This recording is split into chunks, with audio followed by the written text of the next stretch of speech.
Recognize the background.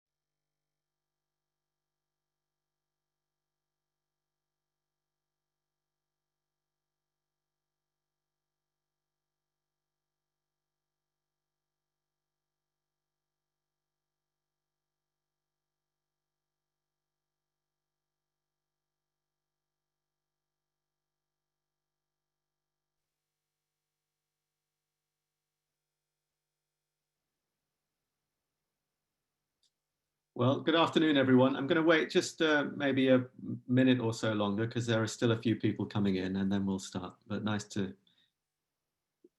was going to say nice to see you all, but I can't see everyone. But nice to know everyone's here, and hope you're all well. So we'll just start in 30 seconds or so.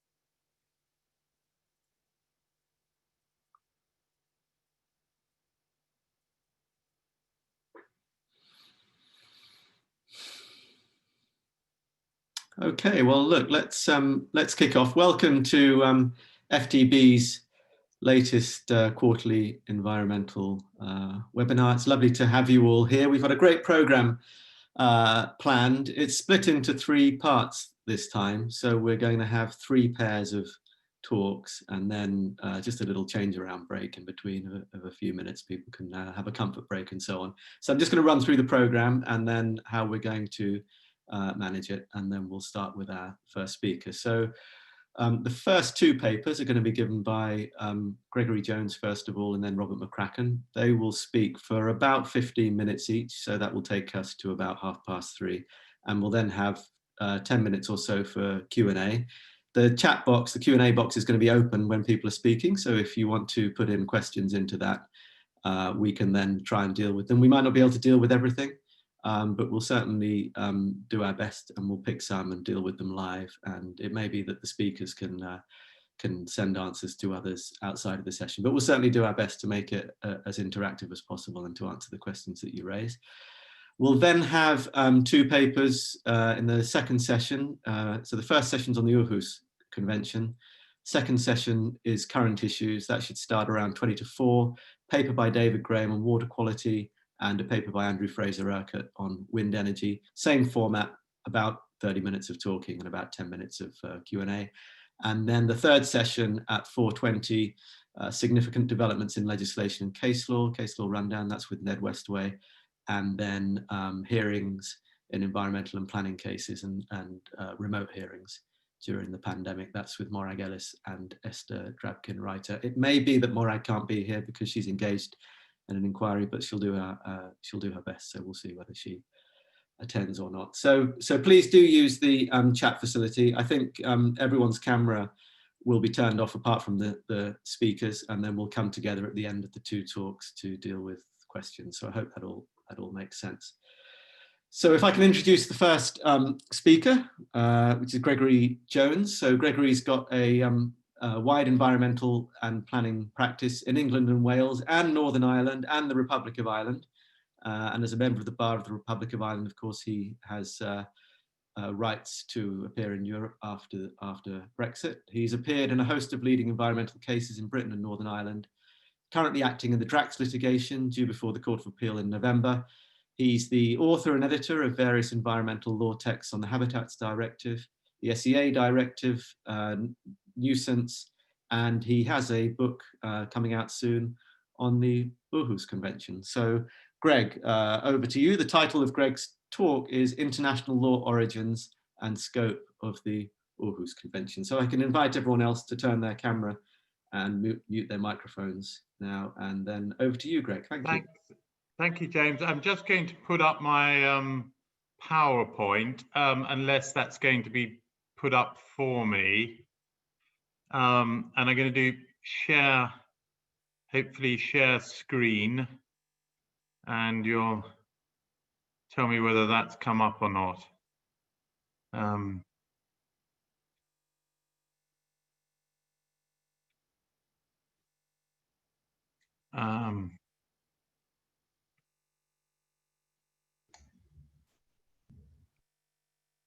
Share. Has that come up? Can anyone tell me? Yeah, I've got that, Greg. Good. Thank you very much. Thank you very much.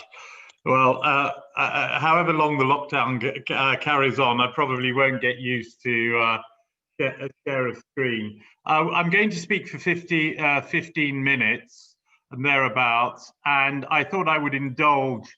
I don't know whether we're midway through the pandemic or just at the beginning, but indulge a little bit in environmental law and environmental international law in particular, because it may be thought that this is a time, particularly given the government's recent pronouncements as to breaking international laws, not really breaking the law, that you might want to ask the question that many people have asked: is international environmental law really law at all?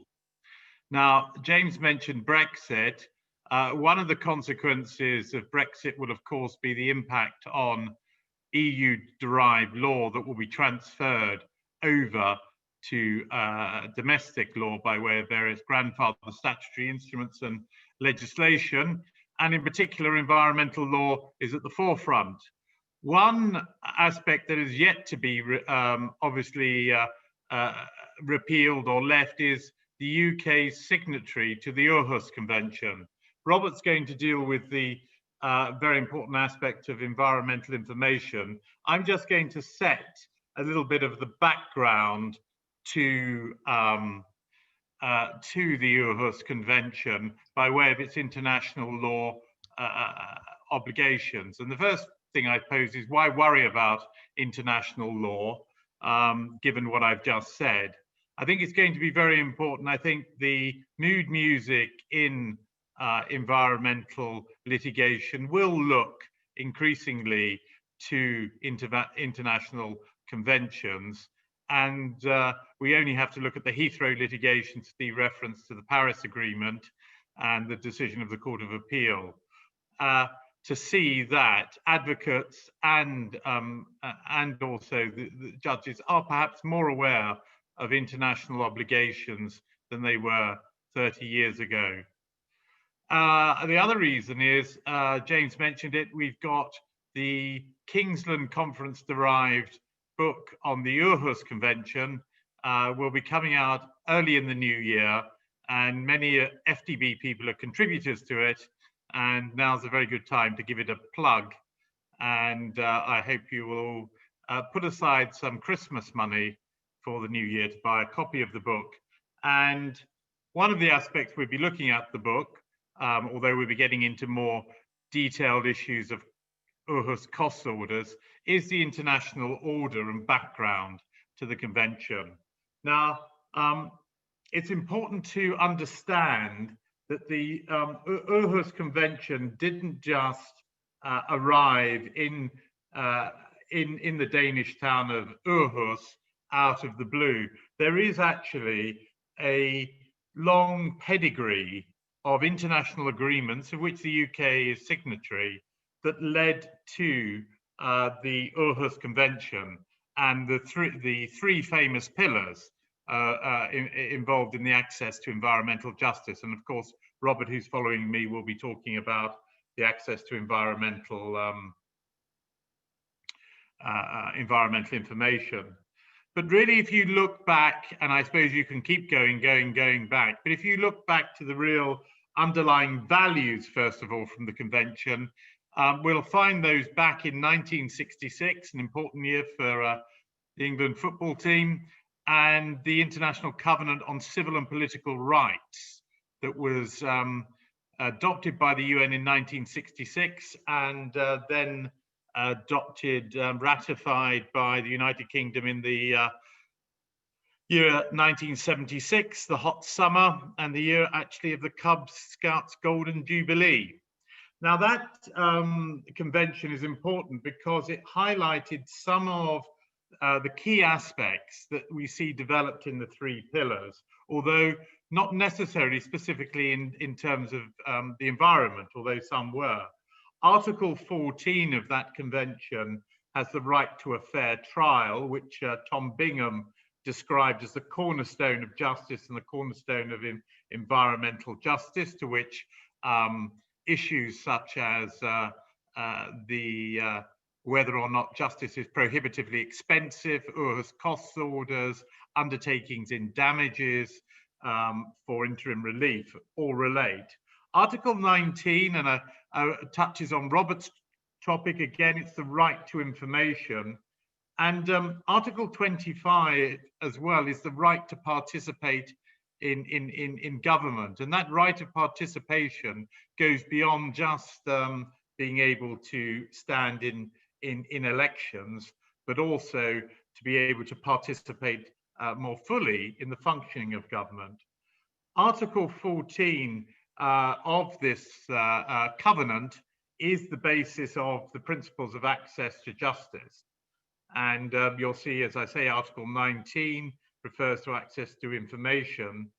And Article 21 is the right to participate in decision making. So it's the right of the public to participate in decision making. And that's, of course, another specific pillar of the convention. And so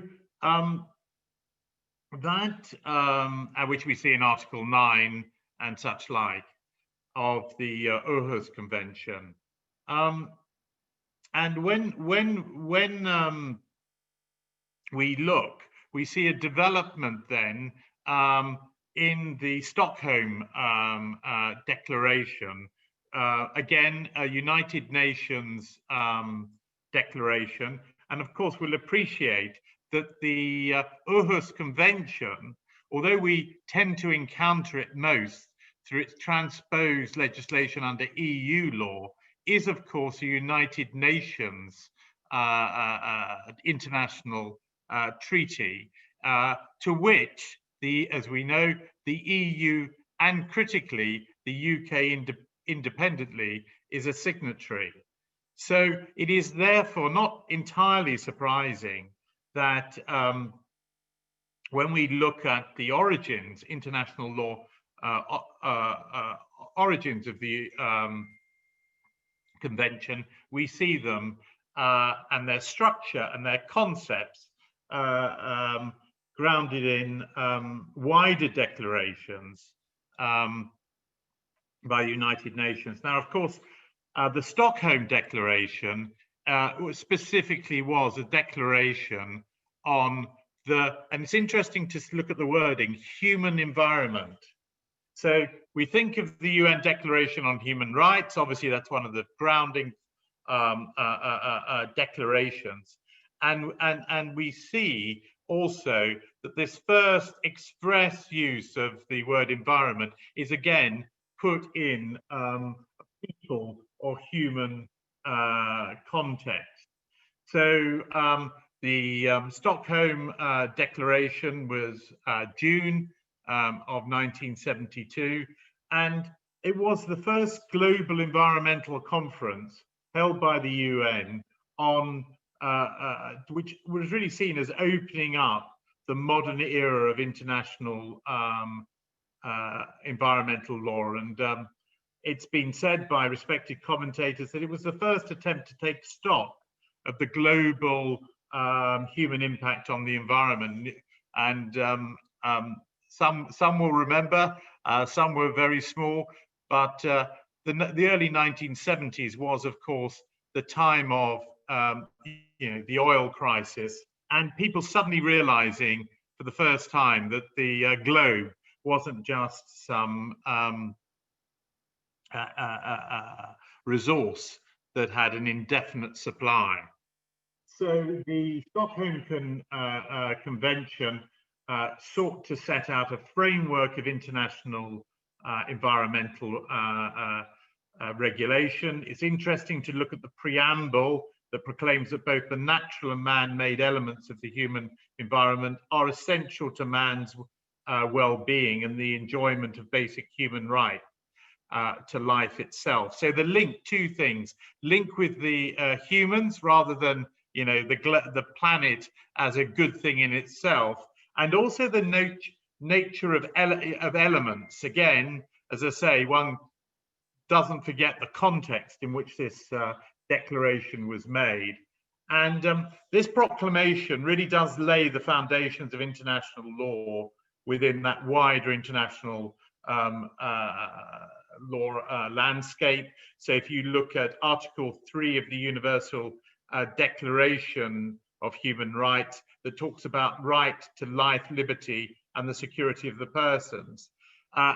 It's ironic that the US was so heavily involved in those early declarations, given its current position in terms of the environment.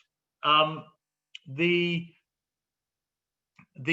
key articles of the Stockholm Declaration set out what became the 3 pillars of us. I turn then to the World Charter for Nature, and that was adopted another decade on in the early 90s. And here's an interesting aspect. That was driven and sponsored by 34 so-called developing nations. So up until then, the driver had been very much from the developed world, the oil crisis, and the permanent members of the Security Council and such like. But here was a driving charter coming from the developing world, and that set out 5 general principles to guide all human conduct affecting nature. And just very quickly, because I'm conscious of the short time, but this is a change in attitude. This is so the first one is that nature shall be respected and its essential processes shall not be impaired. So a shift, important shift of emphasis away from what could, you know, looking after the planet for what it can do for humans. The second principle dealt with the genetic viability on the earth shall not be compromised. The population levels of all life forms, wild and domestic, must have at least sufficient for their survival. And this important aspect, which we see only recognized in hard law in Europe with the Habitats Directive, the second principle required a safeguarding of necessary habits. So the third principle said that all the areas of the earth, land and sea, and of course we're now, you know, finally a wider scope is recognizing the impact of human development on the sea and such like. But here, principle 3 said it should be both land and sea. Principle 4 recognized the complex ecosystems that existed, and that any utilization by man of productivity should not jeopardize those ecosystems and species.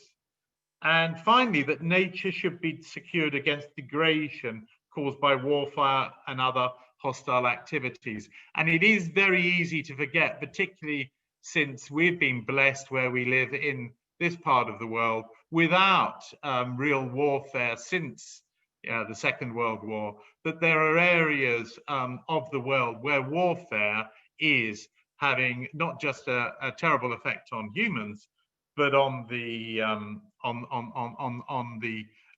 planet and the various ecosystems. Now, bringing matters closer to home, later in the 1980s, the European Charter on Environment and Health was held in Frankfurt, and in its final session,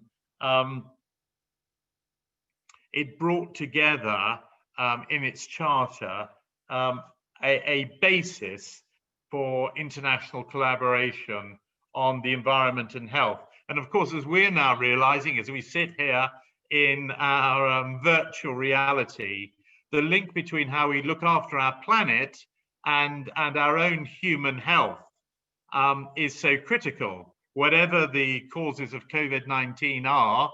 But before we went into lockdown, the biggest issue, one of the biggest issues on our agenda was the impact on our health of things such as air quality. So the Charter contains a bedrock of European environmental laws, and that is the lovely principle that the preventative principle that is in the Treaty of the European Union as well, that prevention is better than cure. So marrying environmental law with aphorisms for health. And principle 5, for example, is that new policies and developments should be introduced with prudence and not before prior assessment of the potential environmental and health impacts. So that's environmental assessment, but already a form, suggesting a form of environmental assessment that includes maybe not socio and economic, but certainly socio and health. So principles 2 and 5 have found their way into the fabric of the Aarhus Convention, as you know, in Article 6, which creates a requirement for public participation in certain environmental decisions through the mechanism of environmental impact assessment. And Robert and I remember Robert's great victory when he led me in Berkeley. And one of the great things there was the issue with avoiding the paper chase environmental assessment, that it should be something that the ordinary person could be able to participate and understand. Environmental decision making is not just for the decision maker. And another notable feature of the European Charter, which has also found its way into the Convention, is the recognition, as I've said, between environmental protection and human health. And this is reflected in the Convention that says every person has the right to live in an environment adequate to his health and well-being. Now, one of the issues we raise in the book is this issue that the convention, the Aarhus Convention, has been criticized as being something that is all about giving procedural rights. And Robert will be talking about one of those as to access to environmental information, rather than setting environmental standards. Now, that's a debate beyond the scope, and I'm going to have to finish here. But I just put on my the last slide to show that the next big development was the Rio Declaration on environmental development, and of course that did produce some of, in terms of access to environmental information, in access to strategic and environmental assessment, was another great step forward for international environmental development, which effectively then trailblazed the way for action by European countries. So we have the third ministerial meeting for Europe in Sofia, which then set finally the blueprint for the Aarhus Convention. So we see it culminating in the Rio Declaration of bringing together a number of those principles that then had to be implemented. The Sofia Convention then leads to the signing of the Aarhus Declaration, which last year was 21 years old, and which we commemorated in our conference, and which will hopefully materialize in the book. So thank you all very much. We remain on the David Attenborough side of staying calm but realizing that now is the time for action. So these treaties, don't forget them, and I'm sure Robert will have something to say on whether or not the Aarhus Convention's emphasis on procedural rights is good enough or not. But thank you very much. Great, thank you so much, Greg. That was a really fantastic piece in kind of opening up our appreciation of something that we think is familiar, but setting it in a context that enabled us to see it in different ways. So if I can ask you to stop your screen share now while I introduce Robert. So we're very pleased indeed to have Robert McCracken giving the next talk. He's the past chairman of the United Kingdom Environmental Law Association. He's a visiting professor at King's College London. He's with Greg and I, co-author of Bloomsbury's Statutory Nuisance, now in its 4th edition. He's described in various ways in the Chambers and Partners and Legal 500 directories, but I think something that really sums up what he's all about is this quote: "First rank, knowledgeable and tenacious environmental barrister who swings the court his way, often succeeds on the basis most people wouldn't have had the nerve to try." I think those last words might have actually been my own review, but I can say, having sat beside and behind Robert on many occasions, he's probably the most courageous advocate I've seen, and I think everyone in Chambers in some way or another owes him a considerable amount of debt of learning that he's given us over the years. So great to have you here, Robert. I am sharing your screen, my screen, I know, with your thing, so I'm going to do that now, and then invite you to start your talk. Robert, thank you. James, thank you very much for those kind words. I'm going to deal with one aspect of the Aarhus Convention, but I will start by just responding to Greg's comment about the relative importance of procedure. It seems to me that not only was Maitland right in saying the development of the common law has been found in the interstices of procedural developments, but very often those who want to protect the environment are wise to start with an examination of their procedural rights.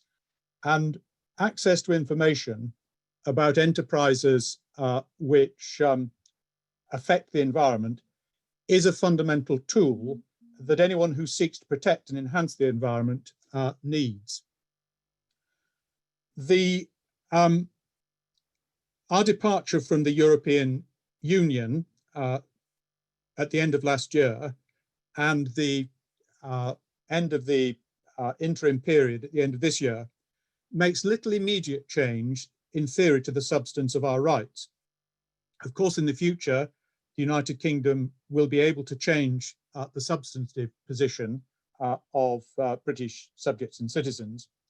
But most importantly, our departure is likely to lead to a different culture on the part of UK courts, tribunals, public officials, and privatized industries to the interpretation, application, enforcement of our rights.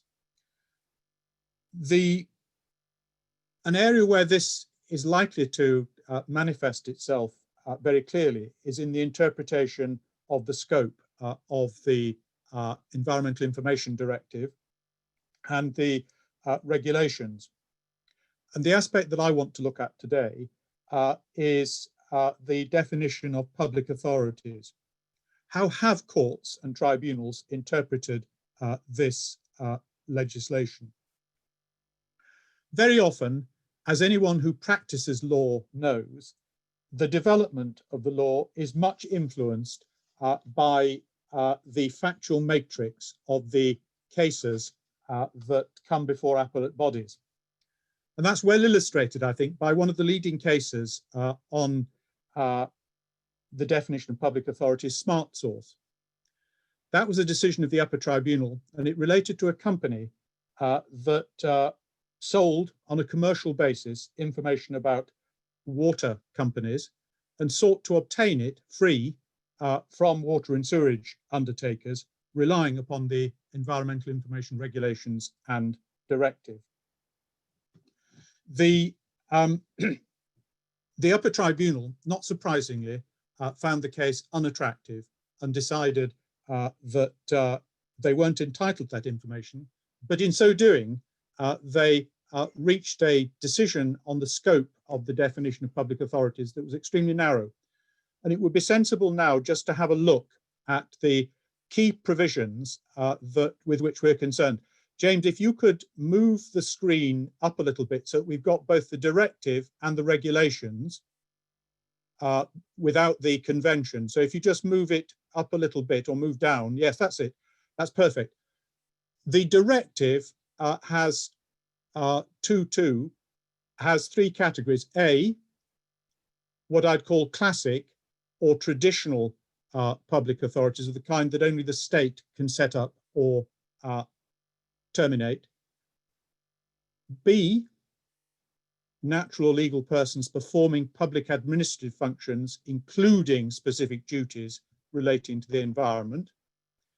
The directive's category B corresponds to the UK's category C. So it's important to remember when you're looking at discussion of the directive or the regulations in any of the cases, that a reference to the directive 2.2b is a reference, is relating to, relevant to the regulations 2.2c.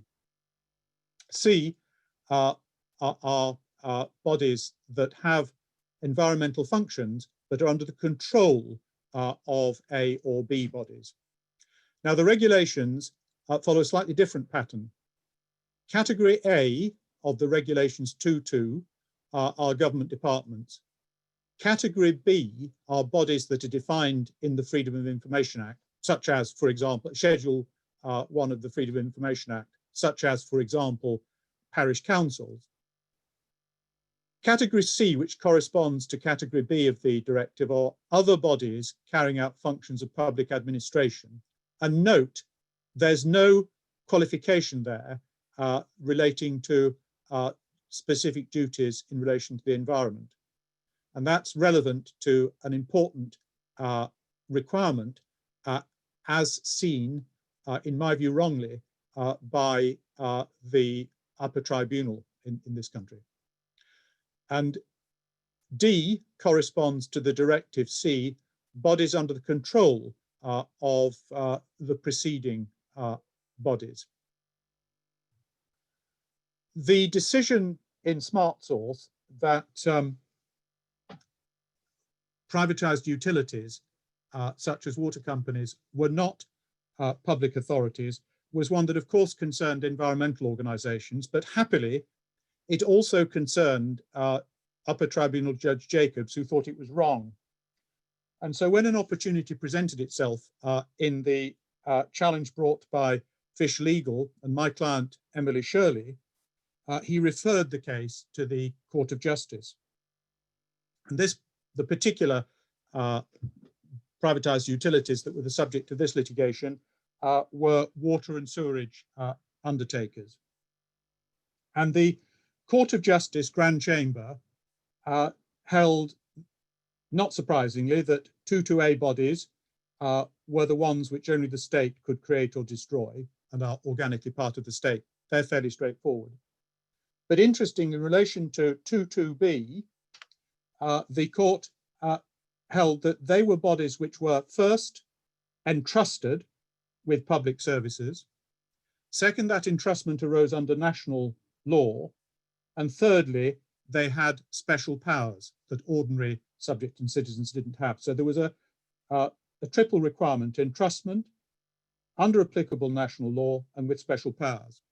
And in relation to such bodies, all the information that they had about the environment was subject to the Environmental Information Regulations and Directive, regardless of whether it related to any environmental functions that they performed. That's often subsequently been characterized as a functional test. EID 2C bodies, those equivalent to EIR 2.2D bodies, the Court of Justice held that they need the requisite degree of control, could be through regulation, ownership, or any means, so long as the effect was that such bodies did not have autonomy. However, the only information which they had to make available under the directive was that relating to environmental services that they provided. And if there was any doubt about whether information was so related to the environment, the doubt was to be resolved in favour of release. So Directive 2C bodies were ones that had performing services in relation to the environment and had no autonomy. The case then came back to the upper tribunal, and in the upper tribunal, the tribunal held that water and sewerage undertakers had special powers, which is not surprising because they, as anybody who looks at the Water Industry Resources Act will see, they have very substantial powers, for example, of entry into private property and so on and so forth. Those were special powers, could be characterized as special powers because they gave them a practical advantage over over ordinary subjects and citizens. Surprisingly, the upper tribunal held that the regulations to which they were subject under the Water Industry Act and the Water Resources Act didn't amount to control. And I think it's arguable that the upper tribunal effectively treated the wording of the Court of Justice does not determine in a genuinely autonomous manner the way in which it performs, as if it meant that such bodies have no freedom over day-to-day decision-making, which is actually something which the Court of Justice had expressly stated did not amount to autonomy. But I should say, for anybody who's tempted to challenge that approach of the upper tribunal, the present culture of the upper judiciary is such that the approach of the upper tribunal might well be upheld by the Court of Appeal if the matter ever came before it. I'm going to come on in a moment to what I regard as a different kind of error on the part of the upper tribunal, one that I think might well be corrected by the Court of Appeal if it ever came before it. After Fish Legal and Shirley, a case came before the upper tribunal relating to the Royal Household Social Responsibility Committee, CROSS. In my paper, I put an exclamation mark after the description of that body because it's a singly unpromising case in which to bring a claim for environmental information.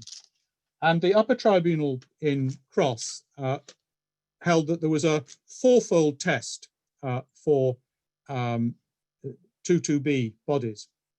First of all, entrustment under national law with services of public interest, entirely consistent with Fish Legal. Secondly, that some of those services must relate to the environment. That is the, in my view, misinterpretation of what CROSS said that has been adopted by the upper tribunal subsequently, and indeed by the Information Commissioner. Thirdly, and that is wrong for reasons that I set out in my paper, and if there's time, I'll explain why I think that it's wrong to suggest that some of the services provided by a Directive 22B body must relate to the environment. The third requirement of the fourfold test was that the putative body had to have special legal powers, which didn't need to relate to environmental services. And the fourth requirement was that as a separate step, the body considering whether or not a putative public authority was one had to cross-check its provisional view on the basis of the previous three criteria against the underlying objectives and purposes of the directive.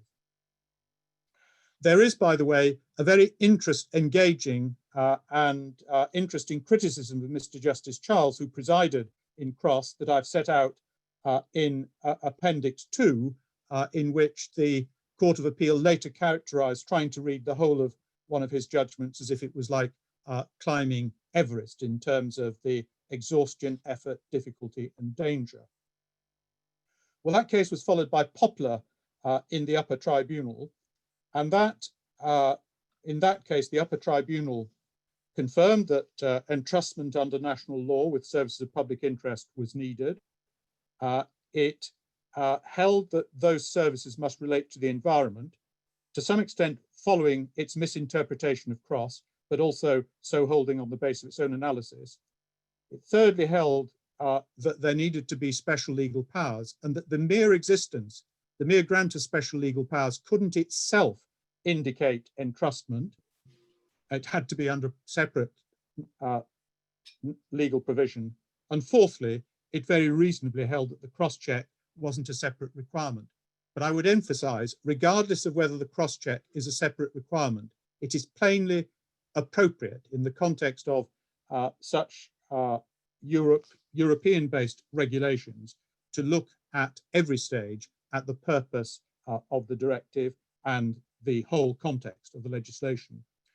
And that was followed by two Information Commissioner decisions, which may well be subject to appeal, it's fair to say.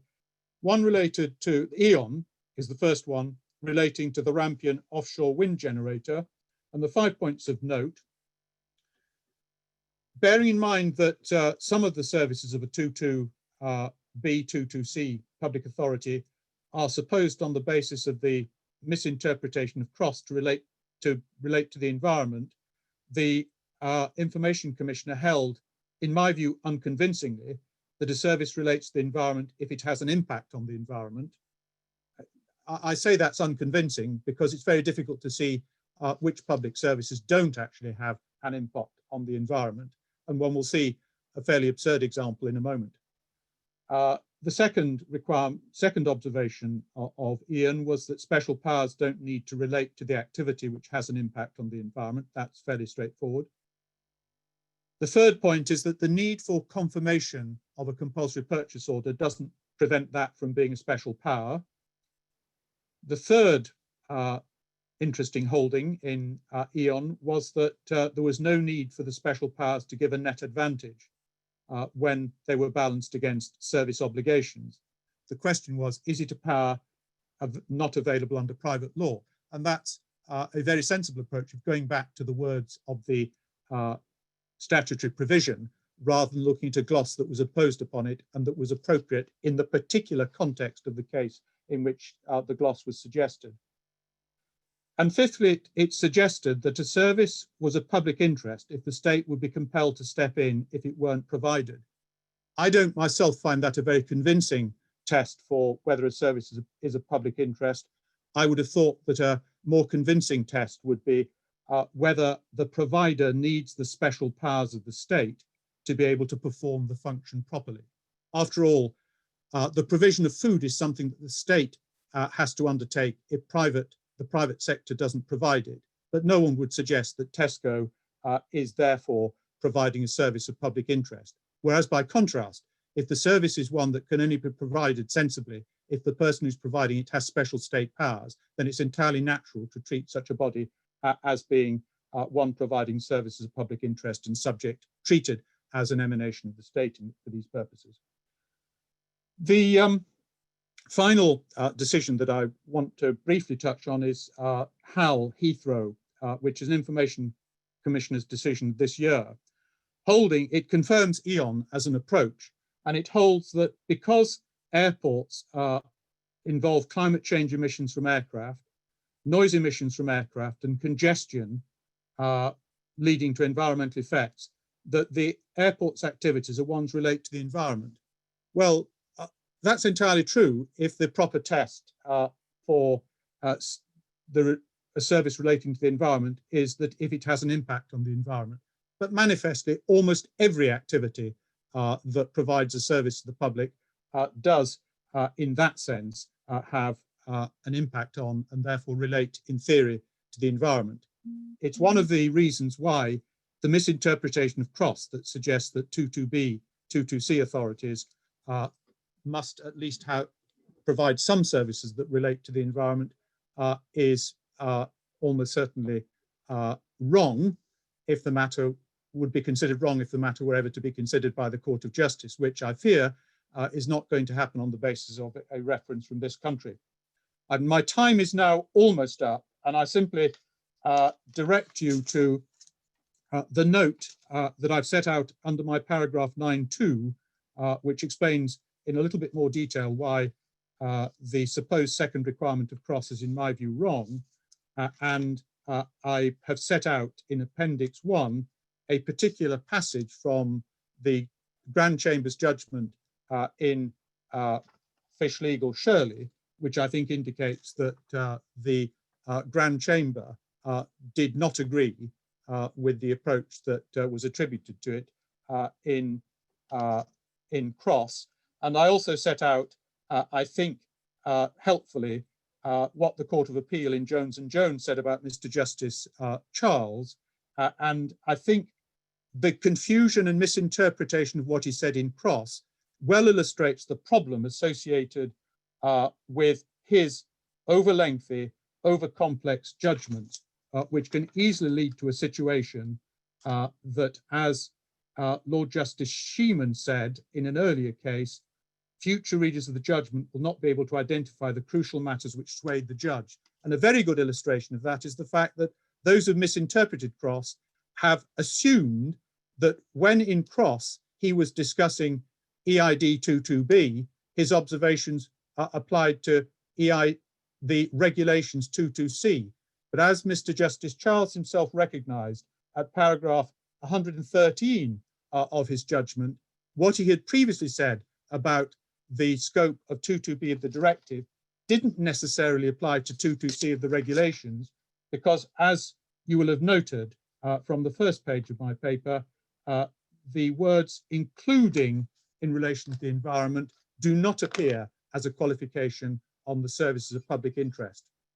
I think I've probably got a call to tell me my time is up. Something like that.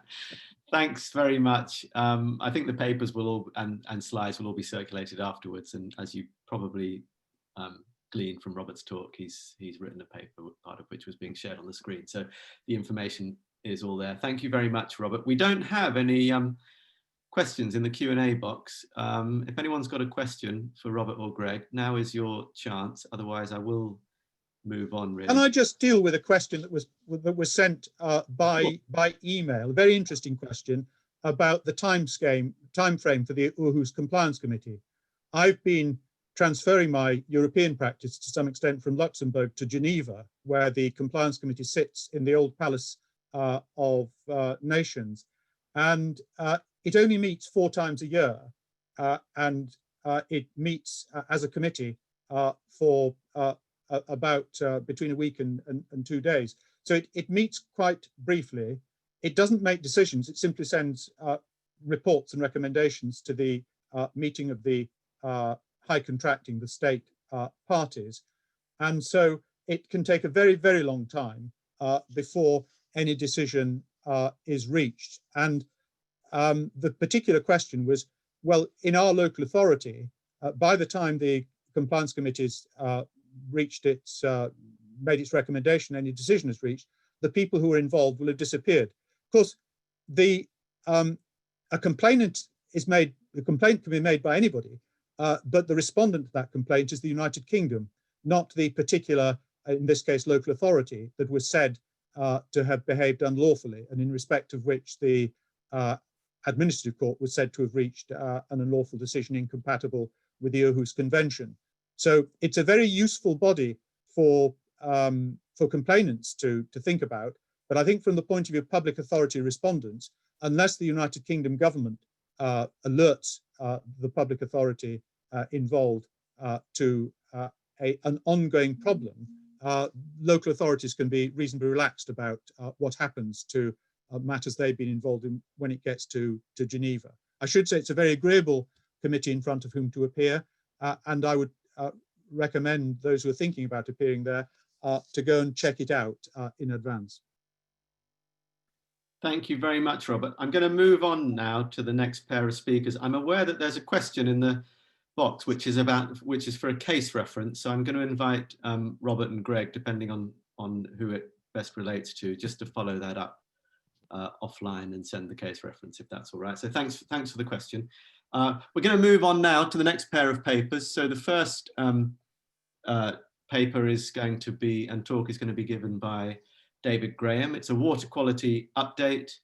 David's got a broad environmental practice, which has included cases on environmental information rights, impact assessments, protected species, afforestation, nitrates, pollution, air quality, discharges to water, and pollution of shellfish. waters. He's published a number of papers on species protection, maritime spatial planning, strategic environmental assessment, and the Aarhus Convention.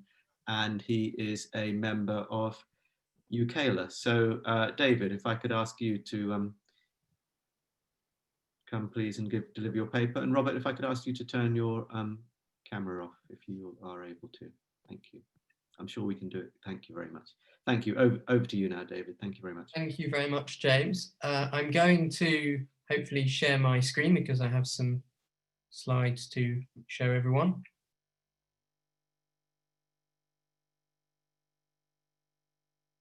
Can everyone see that? I don't know if... Yes, we can, David. Thank you. Excellent. Right. Well, let's get going. So we...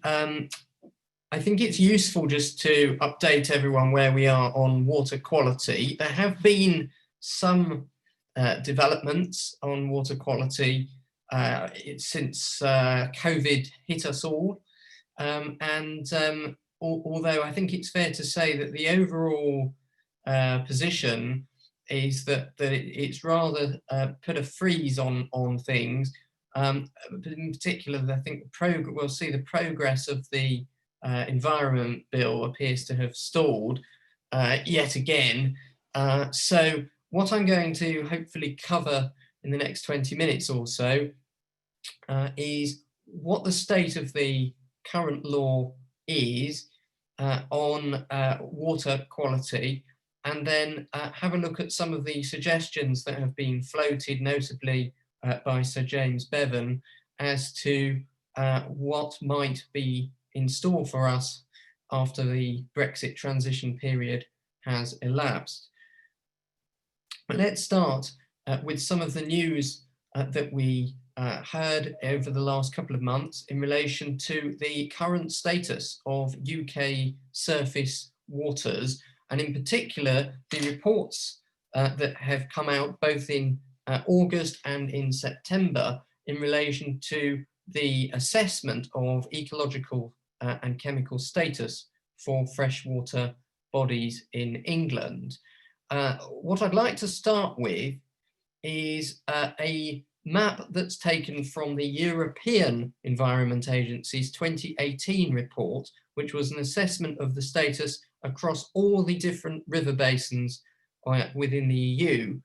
And what we can see, although it may be too small for some of you to read the key, that if we look at the colours on that map, what it shows is the proportion of water bodies which are not in good ecological status or potential as at, I think it was the end of 2017, the last data available before this 2018 report. And what we can see on there is that 100%, so that's none of the water bodies meeting good ecological status, is the deep red colour, and the dark bluey grey colour represents 0. In other words, 0% are not in good, or 100% are meeting the requirements of the Water Framework Directive. And what we can see, although it's a slightly odd way of doing it by region, we can see quite clearly that England in particular, as well as most of Germany and the Low Countries, didn't have any rivers, or very few rivers and lakes, that were meeting those standards in 2017. But we can also see that this is a pan-European problem, and in fact the data from that report indicated that about 40% of surface waters in Europe were meeting the requirement to be in good ecological status as of that point in time. Now, in respect of England, unfortunately, the trend has all been in the wrong direction. So if we go back as far as 2014, at that point, 26% of English waters, surface water bodies, were meeting the good ecological status criterion. That reduced down to 22% by 2016, and the latest figures are that only 16% are attaining that target for good ecological status. There is also a separate requirement that you meet a chemical status assessment, and not a single water catchment in England has actually met that criterion this year. So we have gone backwards. Our freshwater water bodies, rivers and lakes, are not complying with the freshwater requirements in the Water Framework Directive. So we have to ask ourselves, what's going wrong? One of the factors is diffuse source pollution from nitrates in particular, and this trend there has been relatively static for quite a few years. We've also got issues around sewage overflows, and I've just taken some of these plans here from the graphics from The Guardian, and we can see the numbers of sewage discharges in the last year. But there are many and various factors, but the situation doesn't look good. If we come and have a look at what the law tells us, I just wanted to recap some of the current law on water quality, and then we can see really what some of the complaints are about it. We start off with the purpose of the directive in Article 1, which tells us it's to provide a framework for protection of the inland surface waters, as well as some of the other waters that we're not so concerned with today. And there are three key objectives here that are relevant for today's discussion. One is that we are told that the member states have to prevent further deterioration and protect and enhance the status of the aquatic ecosystems. Secondly, we should be aiming at enhancing the protection and improvement of the aquatic environment through progressively reducing discharges, emissions, and so on. And then fourthly, we've got to ensure the progressive reduction of the pollution of groundwater, which again is outside, to a large extent, outside the scope of my talk today. But we've got both non-regression and reduction in pollution. And then we've got a series of objectives that we are required to contribute to. I think that probably the most important is the last one, which is aiming to prevent and eliminate pollution and to see some phase out discharges of various substances. And the aim of the game, and we see this at the end, although this is now talking about the marine environment, is to try and get down as close as possible to naturally occurring levels of the polluting substances.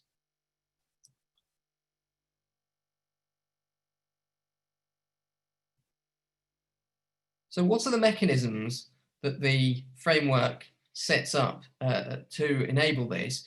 It requires the following. The first is that we have to do an analysis of each river basin district, and we have to do that every 6 years. And this has to look at both the characteristics of the district on the one hand, and also its human geography. What are the human impacts on that river catchment? And secondly, what is its economic importance, and what are the various activities that are required in terms of economics? That then feeds into Article 13, which is the requirement to produce river basin management plans, which again have to be produced at 6 yearly intervals.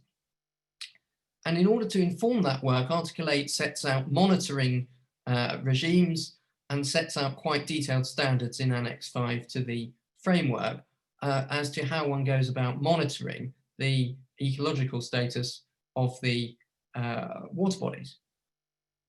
Article 11 then requires the member states to come up with and implement a programme of measures for each river basin.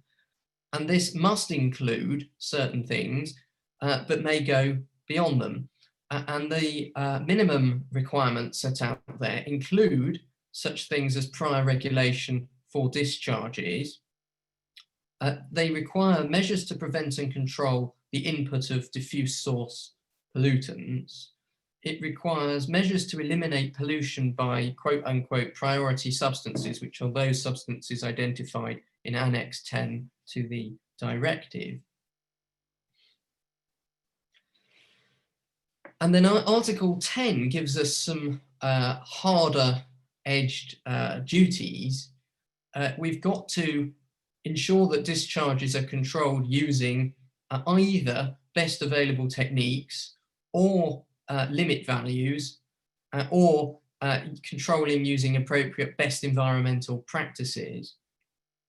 And then Article 4 sets the targets by reference to which we then can judge if we are ensuring that we have actually controlled the relevant emissions or pollutants. And they are focused on the ecological status of the water bodies. So Article 4.1 says we must take all necessary measures to prevent deterioration of the status of all bodies of surface water. So that's the non-regression requirement that we saw in the original outline overarching objectives in Article 1. And there are some limited exceptions to those. The next requirement is that we must protect, enhance and restore all bodies of surface water with the aim of achieving good surface water status by 2015, although there are provisions that allow that to be extended twice in each of the 2 following 6-yearly plans. And of course that should say 6 rather than 60-year extensions. So the ultimate maximum deadline for meeting the good quality status is 2027. How then is good status defined? We have to go to Article 2, and it tells us that it has to mean that both the ecological status and the chemical status of the water is quote unquote good. And if you are meeting that for both, then you are compliant with the Article 4.1 duty. Annex 5 then gives us quite a prescriptive set of criteria whereby we can assess the ecological and the chemical status of water bodies. It tells us that we have to characterize each water body by reference to whether it's in high, good, moderate, poor level of status. And it sets out the criteria. And there are effectively 4 different categories or what are described as elements within that assessment of ecological status. So there's biological, hydromorphological, physiochemical, and then chemical status is the extra category. And if I just jump forward to the next slide, what we have is for all of the elements, and I've just set out the generic one for biological values, that we should show only low levels of distortion compared to those naturally associated in undisturbed conditions in order to qualify as good status. And that applies more for our purposes in respect of each of these different criteria. So plankton, microinvertebrates, salinity, and so on and so forth. And then there are the further duties that are set out there on the slide in relation to particular chemical pollutants. So of course, now we're out of the EU and the transition period is soon to expire, we are potentially now at liberty to amend these requirements. And just for completeness, I should say that the requirements of the directive have been, and this Article 4 duty has been transposed into English law by the Water Environment (brackets Water Framework Directive, England and Wales Regulations 2017). Regulation 3.1 imposes a duty on the Secretary of State to secure compliance with the requirements of the Water Framework Directive. So that's the way it's been incorporated. Now, the 25-year environment plan was published in January 2018, and the wording of the targets in that plan was curious, because it appeared to water down, and remember this is a 25-year plan, it appeared to be watering down the targets, because it says ensuring by 2021 that the proportion of water bodies with enough water to support environmental standards had to increase to 90%. And it talked about minimizing harmful bacteria, and it talked about increasing to 77% the proportion of groundwater bodies with enough water. But what it didn't do was require that we would actually meet the 2027 Water Framework Directive ambitions, although of course we could argue that it's silent on as to those. But it's somewhat odd that we don't have any specific obligation there. And what we see at the beginning is, it says we will be improving at least 3/4 of our waters to be close to their natural state as soon as practicable. And of course, the requirement under the directive is to improve all of the waters to the standards which are set out in the directive in a much shorter time frame. We then had the publication of the Environment Bill towards the end of last year. And what that did was it set out by clause 1 a power and a duty. It set out a duty effectively to set at least one long-term target in relation to water quality. And it had a power, contains a power to set other long-term targets. And we're told by subsection 4, if this were to become law, that the target would have to specify a standard to be achieved, which must be capable of being objectively measured, and a date by which it is to be achieved. And so that's it in terms of the duties that would then be incumbent on ministers in respect of water quality. We would go from an extremely prescriptive regime in the directive with a very large number of parameters that are set out there, including as to phytoplankton, invertebrates and so on, different criteria and how that's to be measured, to potentially a very light touch regime. But there's absolutely no obligation either way on that. And then we are told that those targets have to be reviewed under clause 6, and there's to be a test of whether or not there is a significant improvement for any new targets, and only if that's going to lead to a significant improvement in the environment should that new target be adopted. So there's some provision for ratcheting up of standards, but at the same time there don't have to be as many targets. And then if we go to what was published as clause 81, it contained an express power to amend by regulations any other legislation to make provision as to the standards for chemical status. And in particular, it mentions these Water Framework Directive regulations at subclause 2A. So the Secretary of State appears to have given himself power, or intending to be giving himself power, to dilute the obligations of the Water Framework Directive.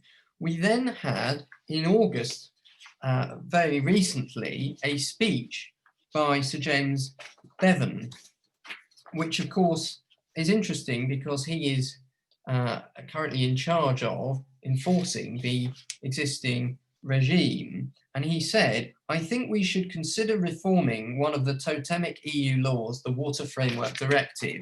The WFD, as it is known to practitioners, was a landmark piece of legislation. There are lots of great things," he said, "about the WFD, in particular its recognition of water quality as perhaps the biggest single X factor for the environment. And he gives some other paeans to different aspects of the regime, but he says the WFD is not perfect.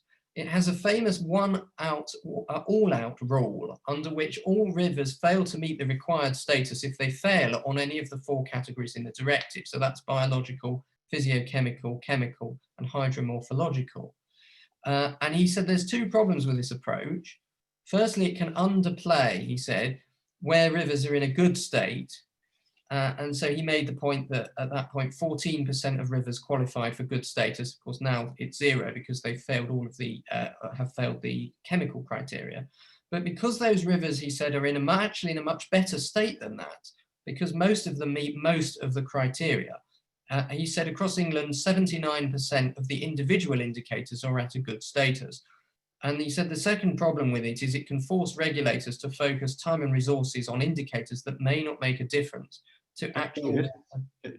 David, just because we're running short on time, can I just ask you to wrap up, if that's all right? Yeah. I know you're at the end anyway, but thank you. Sorry. So it may not make a difference to actual water quality. So he seems to therefore be supportive of efforts to change these system of targets. And then just on slightly later, on 19th of August, we had a publication of a white paper on target setting approaches. And that, again, calls for targets that are to be realistic and achievable. And it says that one should look in particular at historic trends and policy mechanisms. So it appears the direction of travel is very much towards changing the system whereby water quality is assessed. And one would have to hope that any new such system does in fact move us towards a reversal of some of the deterioration that we have seen. Thanks very much. I hand back to the chair. Thank you, David. If I can ask you to stop sharing your screen now, that would be great. Characteristically thorough paper, thank you. So we now move straight on to Andrew Fraser-Urquhart, whose paper is about wind energy, and it's entitled Wind Energy, Where Do We Stand? Andrew is ranked as a leading silk in Chambers and Partners, the Legal 500 and Planning Magazine. He's been extensively involved in onshore wind farms in England and Scotland, more than a dozen major wind farm inquiries, including on Exmoor in Devon, Northumberland, Bedfordshire, Milton Keynes. He's involved in a number of development consent orders for offshore wind, both assisting promoters and advising objectors and promoters of other schemes affected by onshore elements of offshore arrays. So over to you, Andrew. Thank you very much. James, thank you very much. I'll try and keep my contribution as brief as is consistent with passing some of the material over. Get the slides up.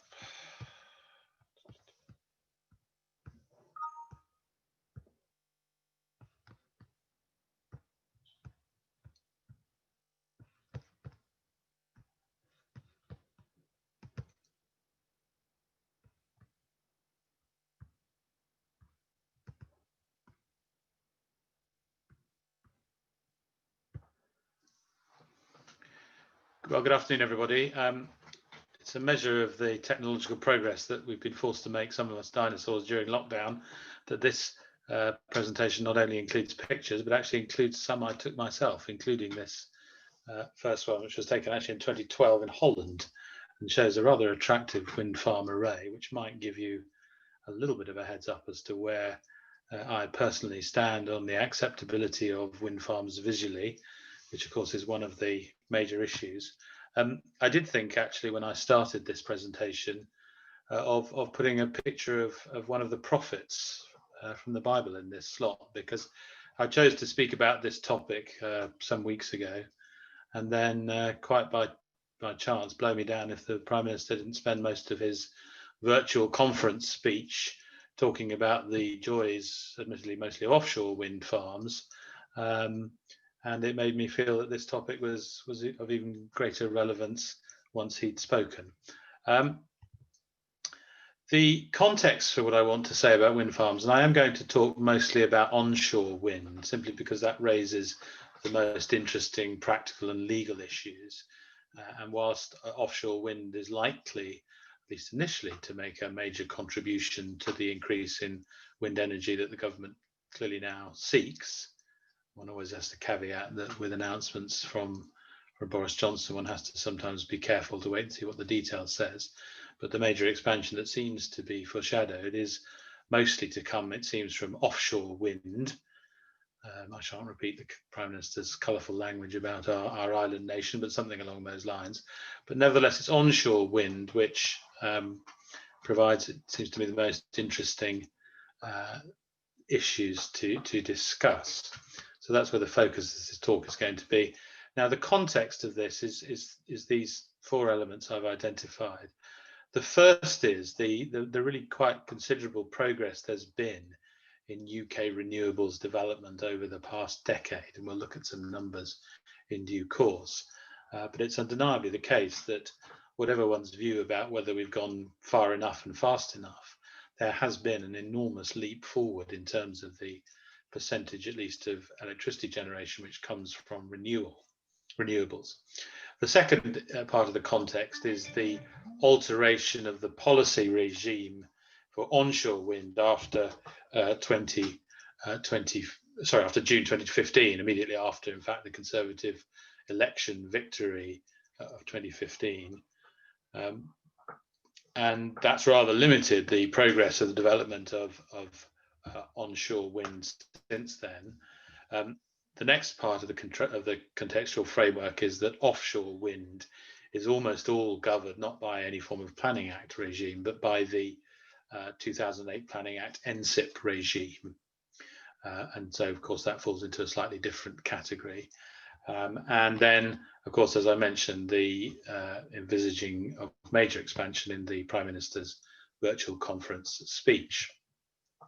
So looking at the first element of that context, wind energy is already a very significant part, perhaps surprisingly significant part of the UK energy mix. The most recent Department of Business, Enterprise and so forth, the most recent government statistics on wind energy indicate that in Q2 2020, the most recent figures available, it provided no less than 44% of total UK electricity generation, and of all renewable capacity, 29% of the total renewable capacity was onshore wind, and 23% is offshore, 23%, and one would have to say, and climbing.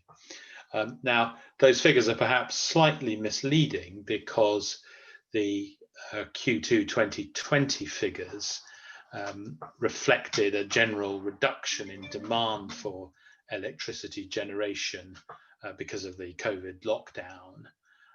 And they also represented a period when the UK was experiencing record high wind speeds, Q1 in particular 2020, but also Q2 in part, had extremely high wind speeds, historically high. And of course that led to greater generation from wind farms. And of course, one of the features of wind farms is that they are dependent on weather conditions to an extent, and the base loading, the adjustable capacity of particularly natural gas, will go up and down as wind energy is a preferred source and able to put more into the grid. But nevertheless, the figures as an absolute level do indicate really the quite considerable contribution that wind energy now makes. And also the second point indicates still, albeit that offshore wind is the sort of sexy focus at the moment, that onshore wind actually still makes the greater contribution. It's also very much worth noting the progress there's been since the early 2010s. The UK Renewable Roadmap, which was a document from 2011, which all of us who were involved in wind farm inquiries wrestled extensively. It's interesting to look back at it now. It foresaw that around 29 gigawatts would be in operation by 2020. The actual figure for Q2 2020 was 48.5 gigawatts. So clearly much more was achieved than had really been anticipated in the earlier parts of this decade. And that has important consequences for the planning and other approaches to consenting renewables and wind renewables now. And we also note that offshore is increasing quickly, a 21% increase from Q2 2019. And just looking within that total figure of 48.5 gigawatts, there's another 5.1 gigawatts under construction now, and another 5.5 gigawatts of offshore wind in the next round of, as it were, bidding for contract for difference input. So there's clearly both a considerable amount already and a big increase still coming, particularly from offshore wind. Now, just looking at the policy regime, and here, as I say, I focus on inshore wind and focus on onshore wind, forgive me. And here I also focus on England, because clearly the policy regime in Wales and Scotland and the criteria, and particularly the physical ability of the landscape to absorb onshore turbines, is perhaps a little higher, generally speaking. So here this is a focus on English policy, although many of the arguments are carried over, obviously, into applications and decisions in Scotland and Wales. The overall framework, of course, is the Climate Change Act, with its binding legal commitment to reduce carbon emissions. There is still extant a BEIS departmental paper all the way back to 2013. It's one of the features, actually, of wind farm policy, that some of it is still is becoming rather dated, and unlike many other energy policy regimes, it hasn't changed over much in the last 5 or so years. But it still described onshore wind as part of the UK's energy mix, describing wind as a key component of the energy mix. The other aspect of the planning regime, even for onshore wind in England, I mentioned this in the context of offshore wind, but that for planning for wind farms above 50 megawatts, you fall into the NSIP regime. Now that, as a very rough guide, would involve a wind farm of somewhere in the excess of 20 or 30 turbines, probably more like 30 turbines, the very biggest turbines. In fact, the very biggest now are coming in at about 10 megawatts, but the per turbine capacity, but the onshore ones which are of a size to even remotely be considered for onshore, are obviously a little smaller than the offshore turbines, and they would come in, the very largest would come in at about 2 megawatts per turbine. So we're talking there of a wind farm of anything much more than 25, 30, possibly 40, depending on the turbines, would fall within the NSIP regime. Everything else, including obviously single turbine schemes, is within the normal Town and Country Planning Act regime, obviously with very important material considerations within that, being the NPPF and the NPPG. Now, the NPPF with respect to all renewable energy suggests that there has to be, in local plans, in the bits of the NPPF which talk about plan making, they advocate a positive strategy for all renewables, not just wind farms, but for all renewables, that maximizes output whilst addressing adverse impacts and specifically drawing attention to the cumulative impacts. Cumulative impacts are a particularly difficult, conceptually complicated, assessment complicated part of the scheme.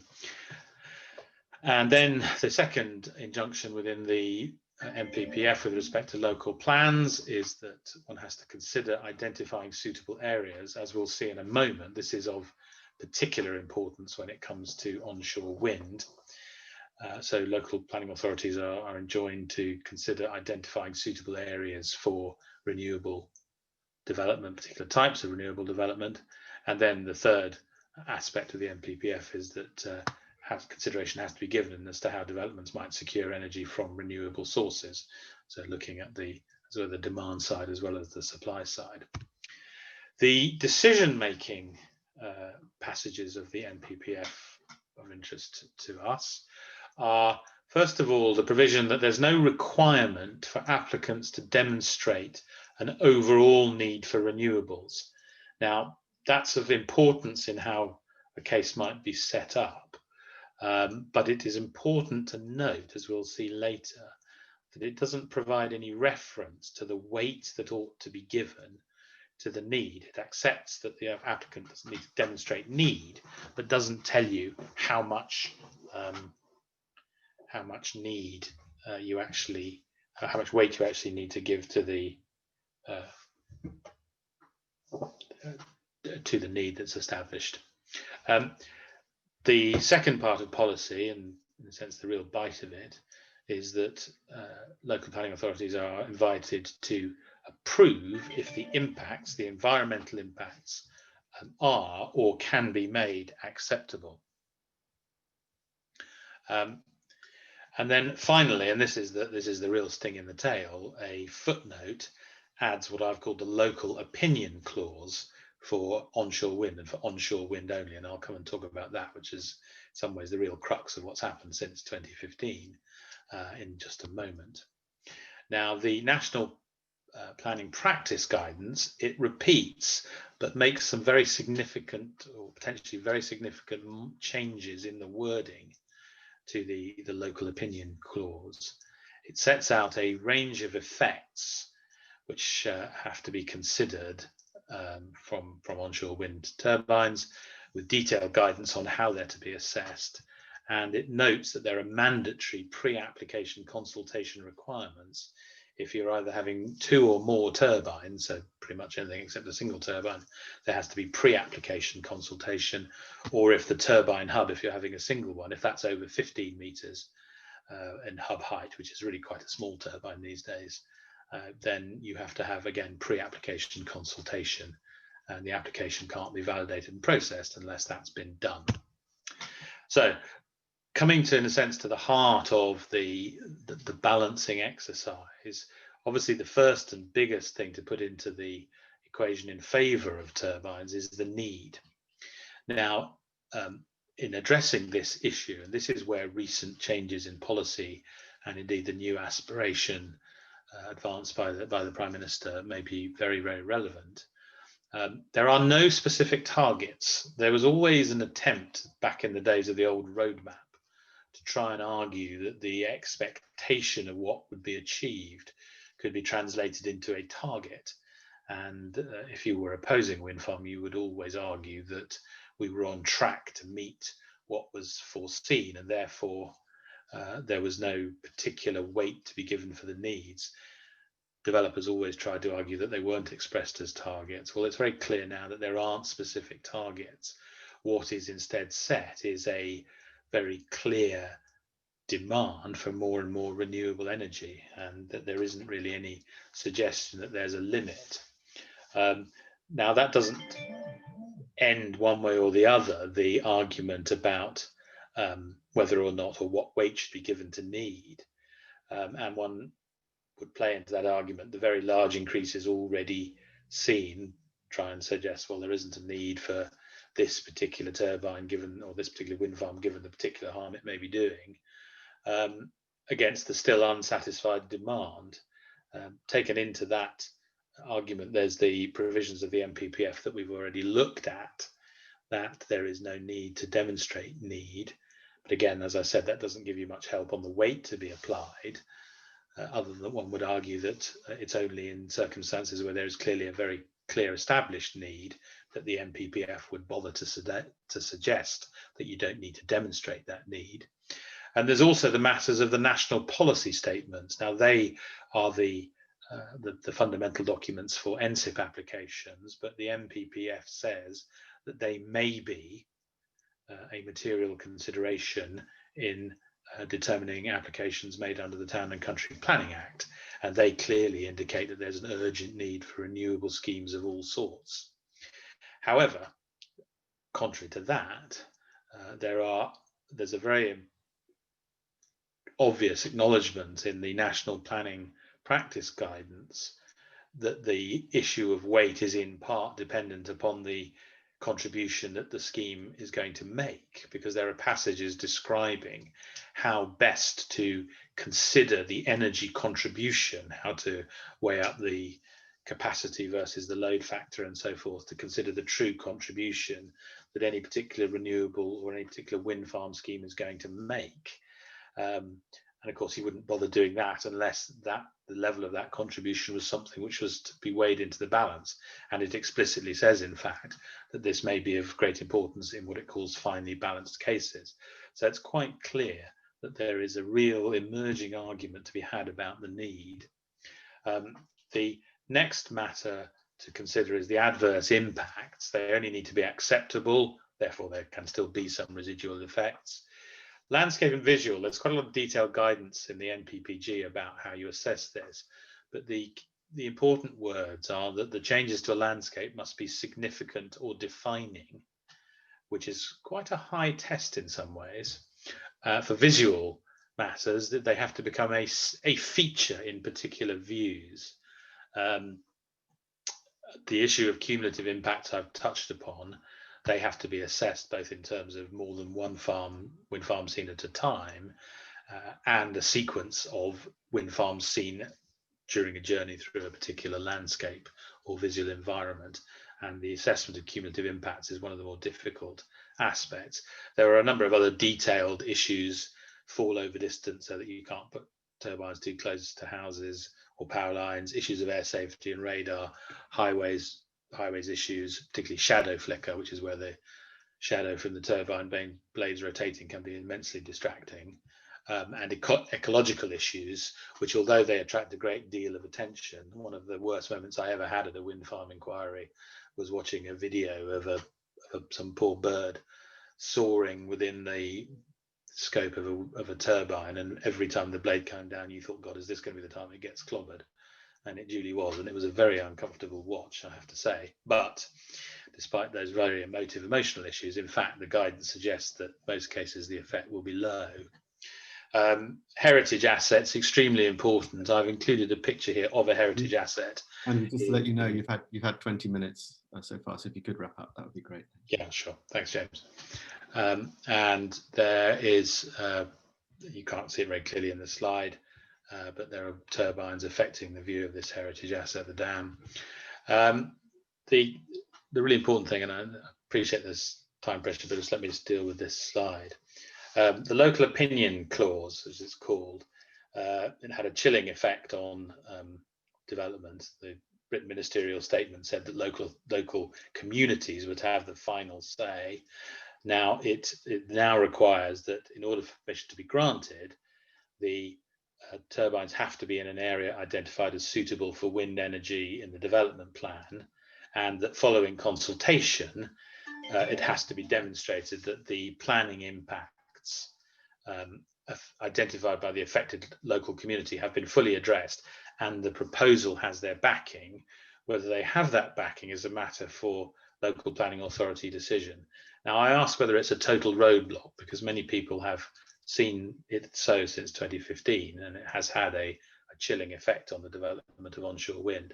However, there has been time for local plan policies to come through, and of course local plan processes, normal local plan processes are followed, so need and evidence base and so forth.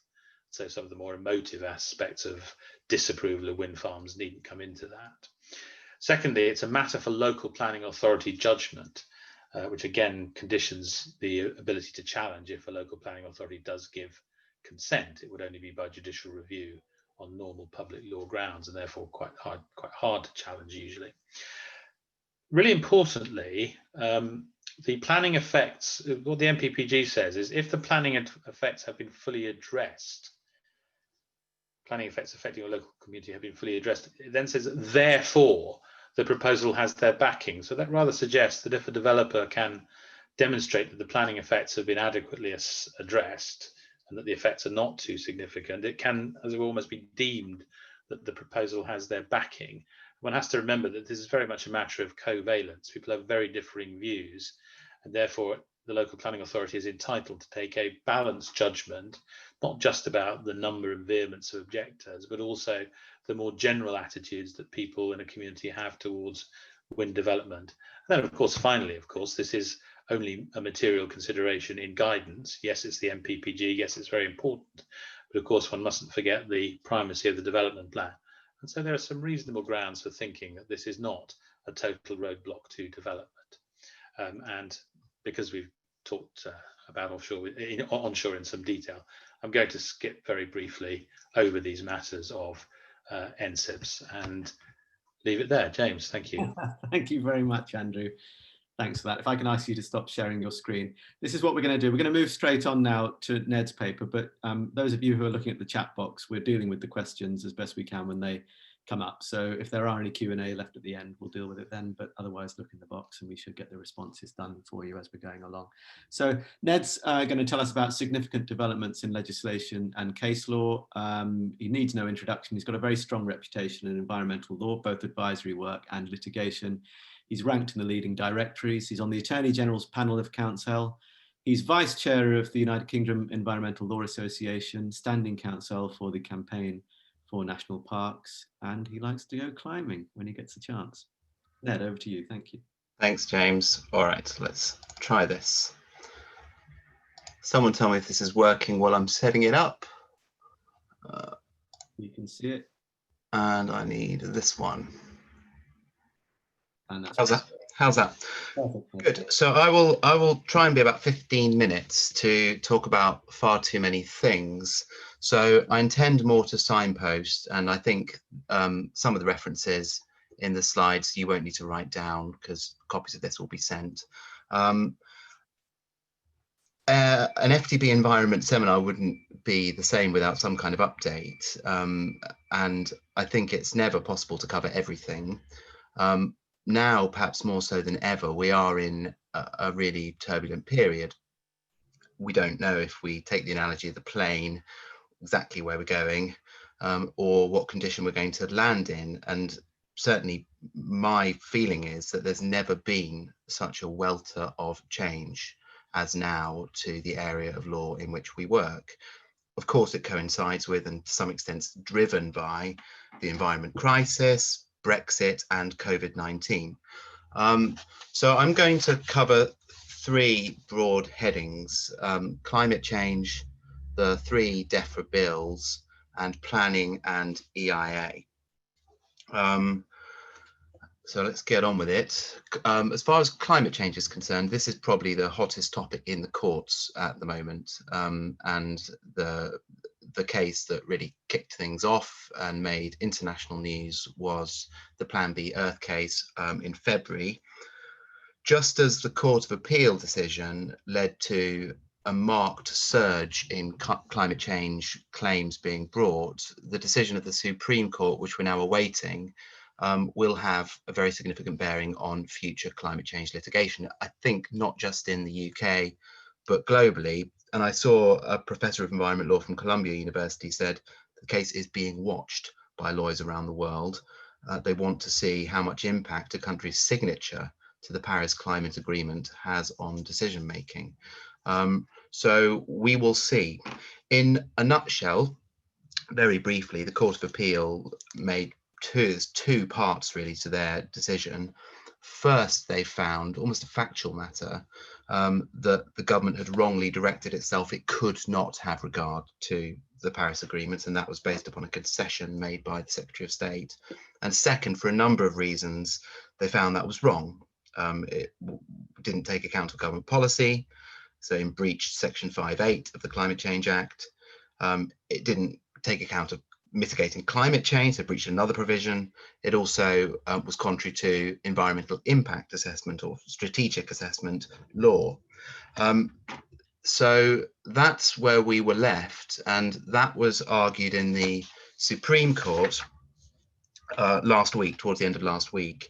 A new look Supreme Court without Lord Carnwath, and this is the first big environment case that's come to that court without Lord Carnwath, so it'd be interesting to see how they deal with it. And as far as the debate and issues before that court go, they reflect those steps in reasoning in the Court of Appeal. The first question is, what was the basis of government's decision? A weird debate to have in the Supreme Court, given that government wasn't there to speak about its decision. So I watched a little bit of it, and it's certainly one of the part I watched, actually, it seemed that the Supreme Court were rather keen to move on from that question.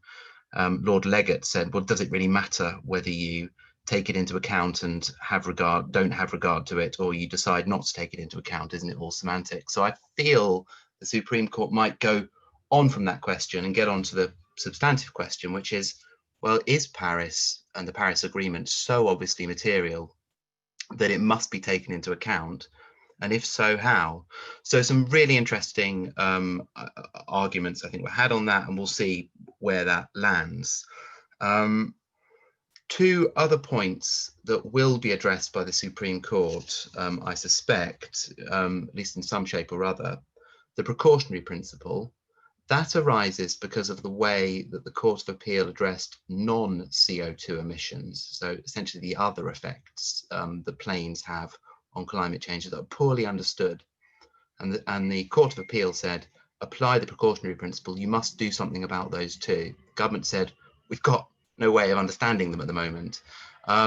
So that's likely to be raised. And also Section 31(2)A of the 1981 Act. So again, very interesting to see how that will be addressed, because as far as I know, that's not been addressed in the Supreme Court yet, or there's been a few Court of Appeal decisions on it. Briefly, just some other things that are happening on climate change, I'll just mention them. The Client Earth case, the one that Greg already mentioned, and we're on opposite sides in that case, that's now coming to the Court of Appeal in November. That's a challenge to a development consent decision to grant Drax gas-fired power station, was essentially to convert 2 of the coal turbines to gas turbines. And then on the other side of the spectrum, the case of Vince and others is to be heard shortly, so also next month. And that's a challenge to the national policy statement. So that's looking at it from the other side. And they're both raising climate change points. One sort of to say that the policy doesn't do enough, and one to say that the policy was wrongly interpreted and should have had climate change should have been taken into account more significantly because of what the policy already says about it. Transport Action Network's a challenge to the road investment strategy, the second road investment strategy, a huge billions and billions of pounds project to build roads over the next 20 years or so. That was granted permission again on climate change grounds, Paris Agreement grounds. Packham was a challenge to HS2, and that one is out, and I understand is going no further. So that was heard in the Court of Appeal and was refused permission. Logical to some extent, given the nature of that project, unlike roads and aviation and power stations, that of course was rail. And also that consent had been granted before. It was a challenge to the government's decision to carry on with the project that had already been consented. So it was always a little ambitious, in my view, Packham. So that's the first part. The DEFRA bills. I'm not going to get into the substance of these, but I do think it's important that just to check where they're at. And 2 of them are coming to a close and may well be 2020 acts. The first is the Agriculture Bill, introduced first in the current term, so on the 16th of January, and it's in ping pong at the moment. So the House of Lords suggested some amendments. They were rejected by the House of Commons, including one actually on climate change. And that's now been returned to the House of Lords. So we will expect that to be finalised, I would have thought, relatively shortly within the parliamentary process. The next one that was introduced in January was the Fisheries Bill, introduced into the House of Lords this time. That's also at the end of its process. It's had, like the Agriculture Bill, both committee stages. Report stage and third reading in the House of Commons was on the 13th of October. So that's now going back to the House of Lords. So what about the Environment Bill, the one that I think we certainly have focused a little more on in these seminars. It was introduced a day after the Fisheries Bill into the House of Commons. It had its second reading in the Commons and then went to House of Commons committee hearings on 10th of March, but was adjourned and stood still since 19th of March. And it's not come back to the committee yet. It's been delayed. This is now 3 times, and the latest delay was on 28th of September. It will, we think that the committee will start looking at it again soon, whether that's next week or after the recess in mid-October, I don't know. But the committee should now look at it soon and finish their session, and then it will come back to the Commons on the 1st of December 2020. So it's taken a very different tack really to the other 2 bills, and one can question why. Parliamentary time doesn't seem to me to be the only reason. So it's hard to know exactly why the Environment Bill is slightly delayed. Perhaps it has less of a direct connection with trade. In terms of the issues on the Environment Bill, there's plenty that are being raised, and it's really a watch this space, because we'll see what comes back and what amendments government make, which is highly likely they will make some when it comes back on the 1st of December, and we'll see some of those, I suspect, when it comes back to committee. But they include non-regression. So will there be some provision to slightly strengthen the non-regression provisions, which aren't really strong at the moment in the Environment Bill? Targets. How will targets be articulated? Will there be interim targets? With a little bit on this, and I'll just give you the reference to it, but in August there was a policy paper about environmental targets that was published by government, so we get a sense of that. It looks like there's going to be a further fairly involved process whereby the targets in each of the areas, water, air quality, waste, biodiversity, will be worked out, and separate legislation is going to be brought forward in each of those areas. So it will hold things back for a while, and it probably won't be until a couple of years until we actually have those targets settled. And then the Office of Environment Protection, perhaps the most interesting mechanism within the Environment Bill. What will its powers be? At the moment, it can't issue fines. That's been something that's been called for. How will environment review work? Again, we will wait to see what happens with it. The development that has occurred is there's been a launch of a recruitment process for the chair of the OEP. I don't know yet who's got that particular job. Perhaps a little bit of a hot potato, given that we don't know what it's going to look like yet. But what George Eustace has done, and he made this statement to the EFRA committee when asked about it a couple of weeks ago, he said that the OEP will be set up, but it will be set up in embryonic form. So one problem with the delay to the Environment Bill is we won't have an Environment Act at the end of the transition period. So there will be a governance gap. And to some extent, it looks like there will be an attempt to have this embryo OEP filling that gap. That takes me on to the last broad topic I was going to cover, planning and environmental assessment. Planning for the Future has received a lot of press and proposes some pretty radical changes to the way that town and country planning is done in this country, probably the most significant changes since 1947. But we are yet to see exactly what's going to be proposed there. What we can see are interim measures that have come into force already. Plenty of minor changes, largely to do with COVID, about extending the lifetime of expired permissions that haven't been implemented, providing some flexibility for the payment of development contributions, etc. And then on the 1st of September, 3 rather more significant statutory instruments came into force, 2 of them providing for permitted development rights for residential extensions or replacement buildings, and that would allow on some buildings, subject to exceptions, but on some buildings 2 stories to be added without the need for a formal planning permission. And the third statutory instrument is the use classes regulations. Again, some pretty big changes for those of you who know about use classes, but it creates a new broad commercial, business and service use class, a Class E, putting all of the previous ones from A1, shops, A2, financial professional services, A3, cafes, and offices, B1 together.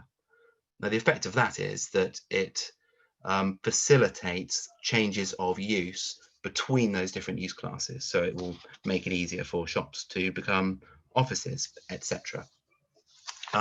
That is the subject of a challenge which is being heard yesterday and today, I understand, in the High Court.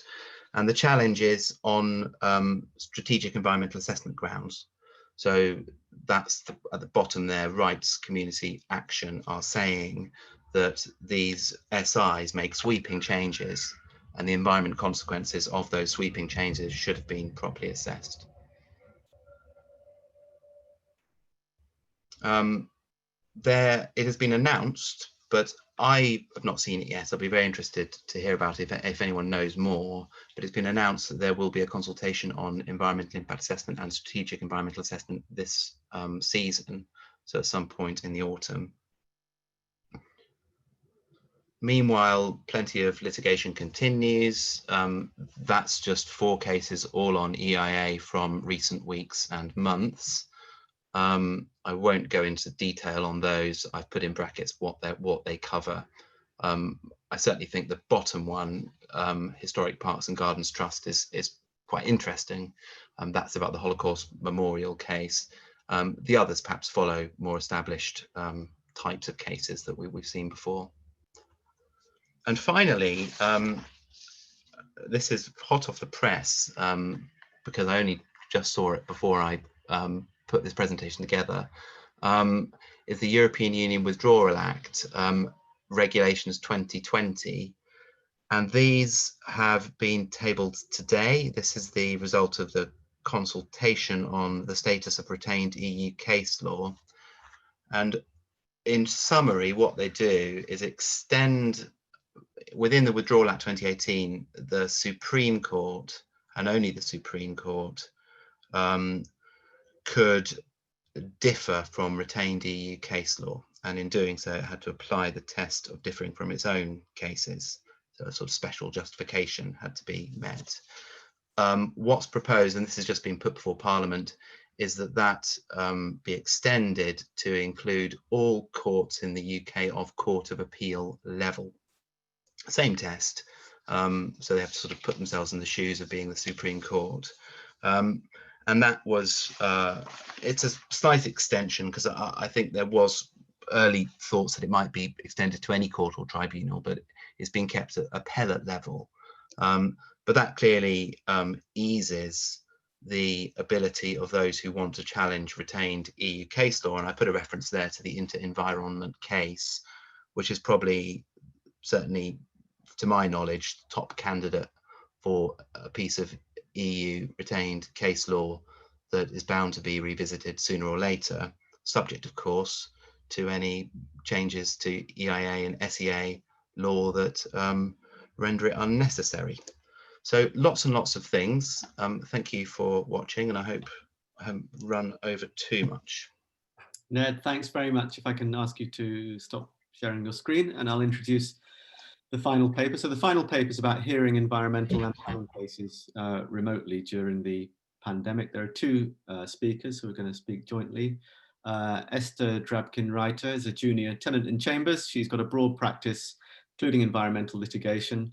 She's currently engaged in a planning inquiry dealing with environmental issues, including air quality and traffic and noise, which is being held remotely.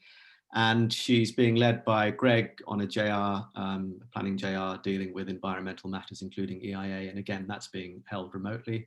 Morag is a former chair of PIBA. She specialises in a number of areas of environmental law, planning, highways, rights of way, village greens, commons compulsory purchase. She's recently been appointed Senior Church of England judge, and one of the matters she's dealing with there is the ambition for the Church of England to become carbon neutral by 2030. And she has is just coming online, having finished, or at least part way through, an inquiry, a virtual planning inquiry that is going on at the moment. So both speakers fresh from these kinds of hearings, which we're all now coming to terms with. I'm going to be ceasing my job as chairman and handing over to Greg to do the finishing up. So it's been nice to have you all here, and over to the speakers. Thank you very much. Thank you, James. And we're now going to have a bit of a change of gear following on from that fantastic legal update. And I'm actually filming in from the Chambers Inquiry Suite, remote inquiry suite, where I am, as James has said, part heard in an inquiry that's due to finish tomorrow. So this is a pleasing break from tapping away on my closing speech. Fine, Esther, who's doing the whizzy stuff, if you can put up the slide. Very swiftly gallop through this. How will the case or appeal be heard? That's a question which lots of my clients are asking, and I'm sure lots of you are asking. We're going to share just a little bit of our accumulated experience.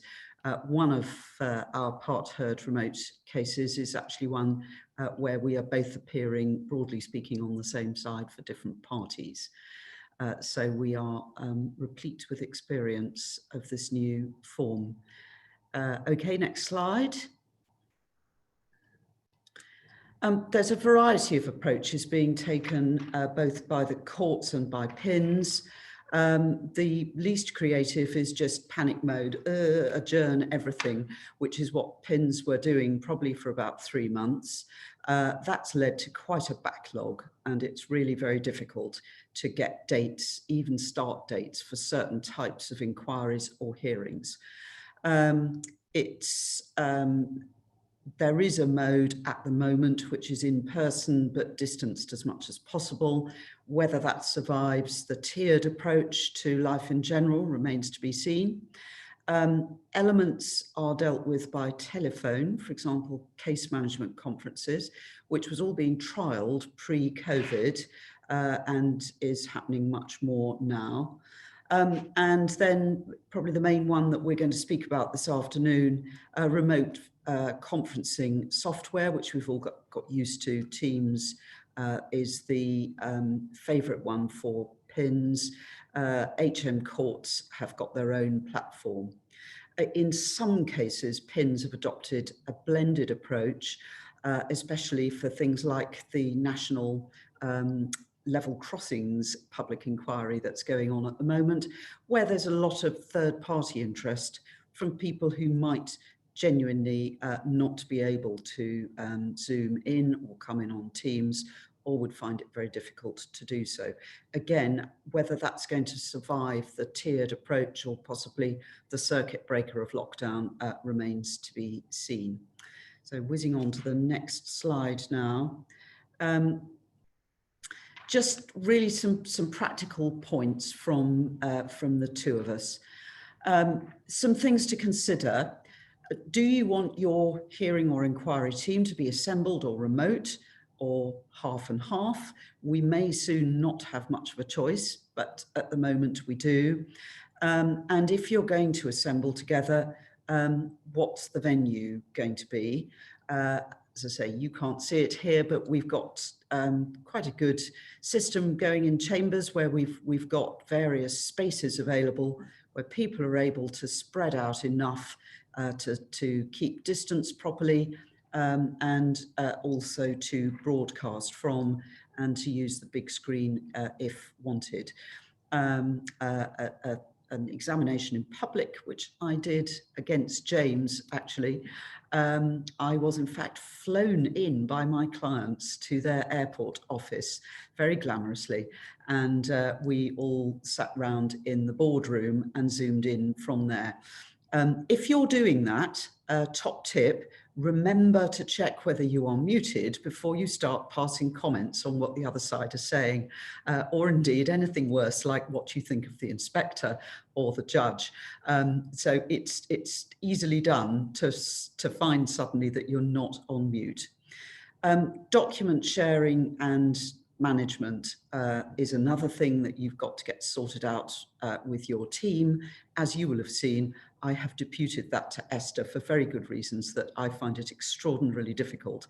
But a serious point, if somebody is undergoing the relative levels of stress of giving evidence, or indeed presenting or cross-examining evidence, they may, unless they're very tech savvy, find it rather difficult to cope with all the tech stuff with document sharing as well. So have somebody in the team who's really good at that, just to help them, because this is new, everybody is learning with it, and it is quite stressful for some people until they've got used to it.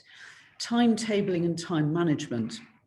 The case I'm in at the moment, which has no public interest, no third-party interest in terms of people wanting to join in, plenty in terms of the issues, but that is running to time, although we were given a much more generous time allocation than we would have done on a normal inquiry. The other case that Esther and I are doing together, where there is about 50 or 60 members of the public following the case, is going very, very slowly, just because of the need for the inspector to be really sure that everybody is keeping up. PINs appear to be following a rough guide of 1.5 hours on screen, and then good longish breaks, half an hour minimum, away from the screen, because all of us who are involved in doing these things find a variety of tedious physical side effects as a result of doing it. Esther, next slide, please. And I'm aware of our time constraints. So your team, I've talked about some of these things already. One thing I haven't mentioned, but which you need to sort, is possible technical difficulties in the room with feedback if team members are in the same room and are, say, both joining in a round table session on conditions or section 106s or whatever. The best way of curing that is with the little earphones.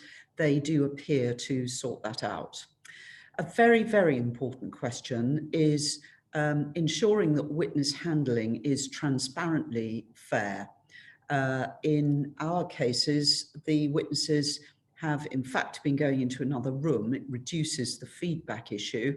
And then if somebody goes into the room to help them with documents, it's good practice just to tell the inquiry who is in there with the witness and that there is a very limited extent of their role. This is fine when you've got professional teams on either side who understand the importance of sticking to the rules. I can foresee that it could lead to difficulties with certain other types of case, perhaps enforcement, where you've got evidence being given on oath, and perhaps people who are not under professional duties in the same way as Section 78 appeals. If your team's remote, you need to work out what a system is for instantaneous communication. All of us here have got a WhatsApp going, and I suspect I'm soon going to be told on the WhatsApp that I've got to hand over to Esther. But you need to sort that between yourselves.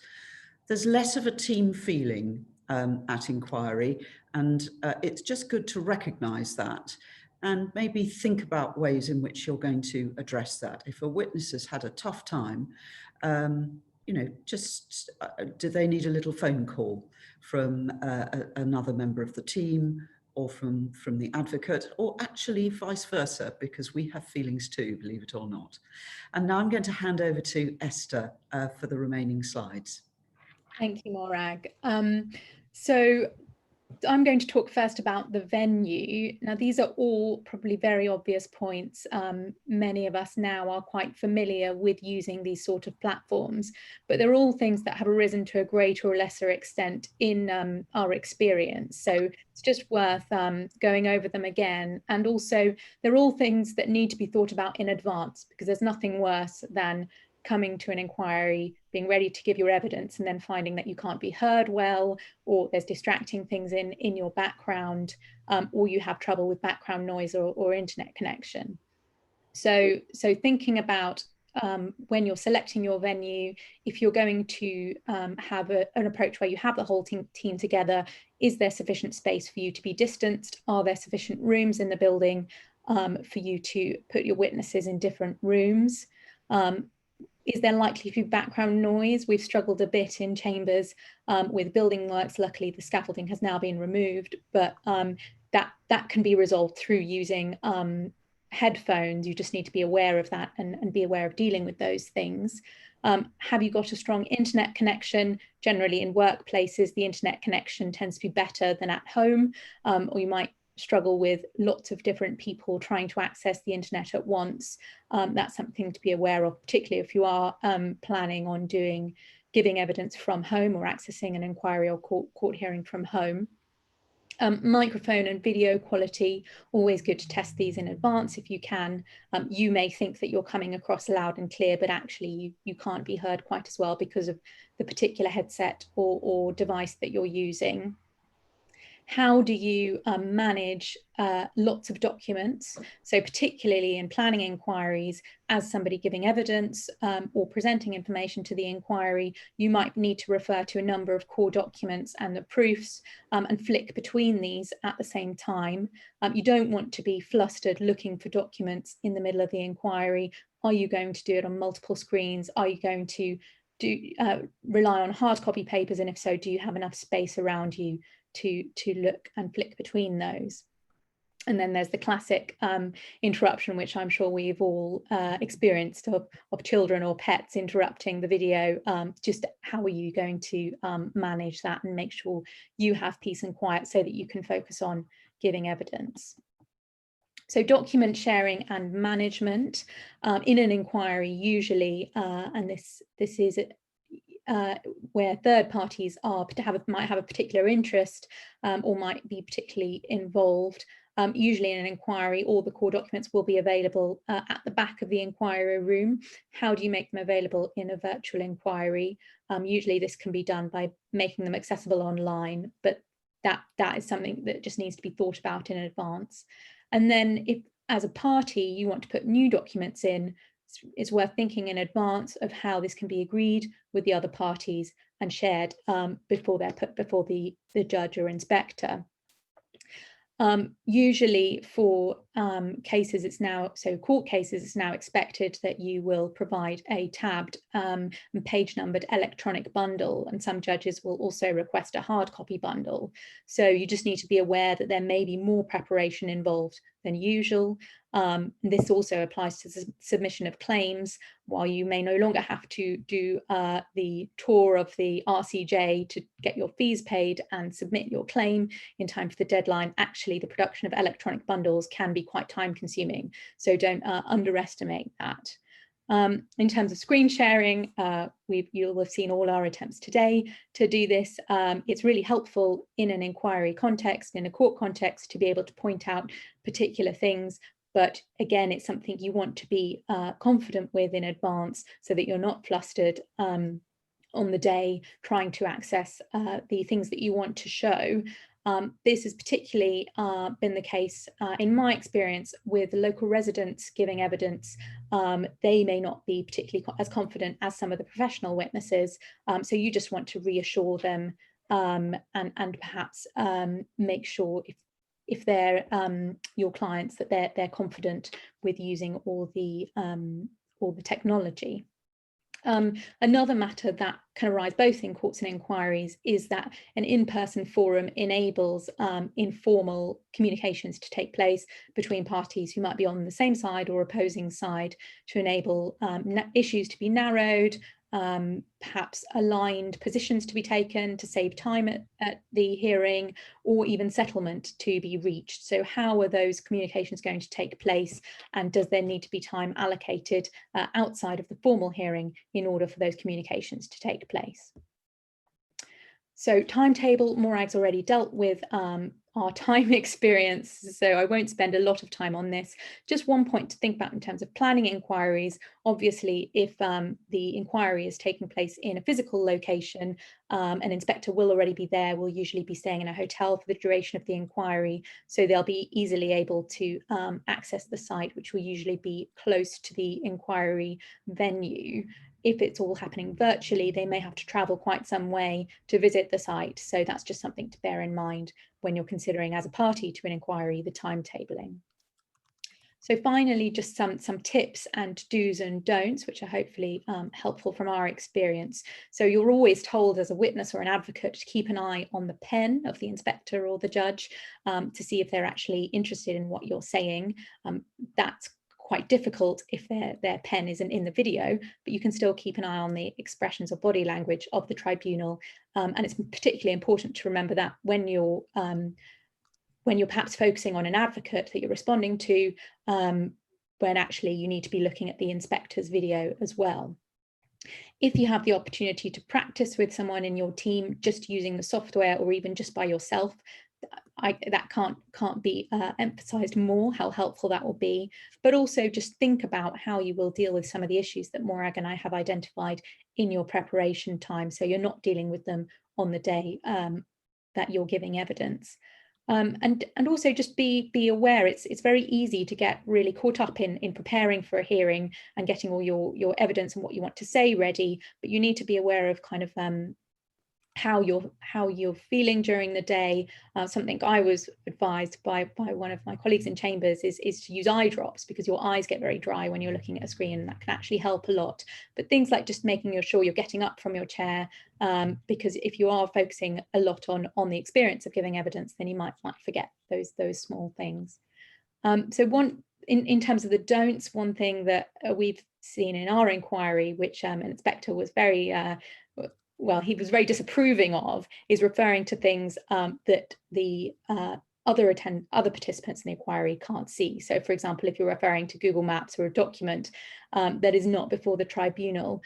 So I'd say it's probably similar to looking something up on your phone while you're in a physical court. It's not a very attractive thing to do. So just avoid that. Obviously, if you have your own notes, you can refer to them, but not referring to specific documents that are not before the tribunal. I think we've already heard in this talk about the danger of forgetting you're on screen or you're unmuted. So just something to always be conscious of before you're having a private conversation.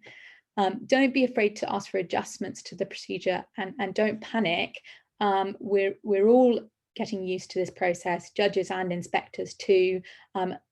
In our experience, everyone's very willing to listen to any suggestions people have for adjustments to the procedure, or if they need particular breaks or have other particular requirements. So do feel like you can chip in and suggest those if you need.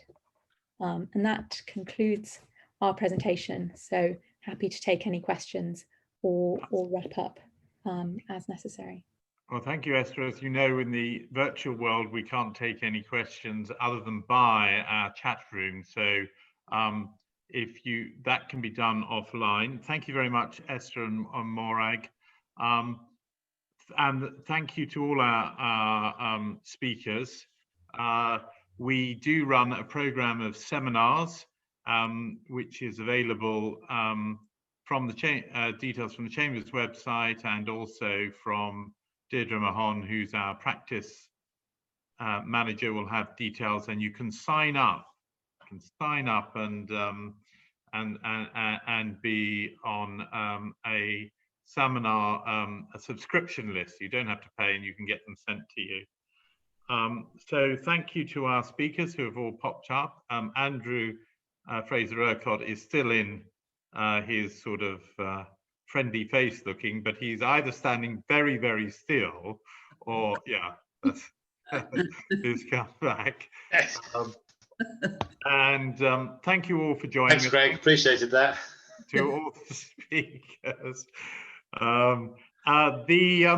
The one thing I'll leave you with is the first survey that was done of members of the bar as to their stresses and strains was that many barristers apparently became very concerned appearing in court from home as to what was on their bookshelf and whether this was creating the right scene.